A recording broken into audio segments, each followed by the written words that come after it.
ആധുനിക സംവിധാനങ്ങളോട് കൂടിയ മാർക്കറ്റ് എന്ന ആലുവക്കാരുടെ സ്വപ്നം പൂവണിയാൻ പോകുന്നു.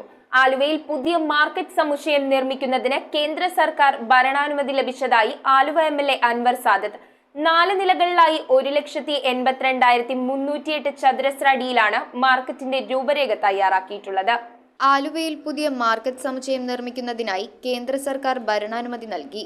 48.23 കോടി രൂപയുടെ പുതിയ മാർക്കറ്റ് സമുച്ചയം നിർമ്മിക്കുന്നതിനുള്ള കേന്ദ്ര സംസ്ഥാന പദ്ധതിക്കാണ് അനുമതി ലഭിച്ചിരിക്കുന്നത്. പുതുതായി നിർമ്മിക്കുന്ന മാർക്കറ്റിന്റെ രൂപരേഖ പ്രകാരം basement floor, ground floor, mezzanine floor, 1ാം നില എന്നിങ്ങനെ 4 നിലകളിലായി 1,82,308 ചതുരശ്ര അടിയിലാണ് നിർമ്മാണം നടത്തുക. ഇതിൽ റെസ്റ്റോറന്റും സൂപ്പർ മാർക്കറ്റും കൂടാതെ 88 ഷോപ്പുകളുമാണ് ഉൾപ്പെടുത്തിയിരിക്കുന്നത്. ആലുവയിൽ ഏറ്റവും ആധുനിക സംവിധാനങ്ങളോട് കൂടിയ ഒരു മാർക്കറ്റ് വേണമെന്ന ആലുവക്കാരുടെയും കൂടാതെ വ്യാപാരി വ്യവസായികളുടെയും ദീർഘനാളത്തെ സ്വപ്നമാണ് പദ്ധതി അനുവദിച്ചതിലൂടെ യാഥാർത്ഥ്യമാകാൻ പോകുന്നത്. News bureau, Aluva.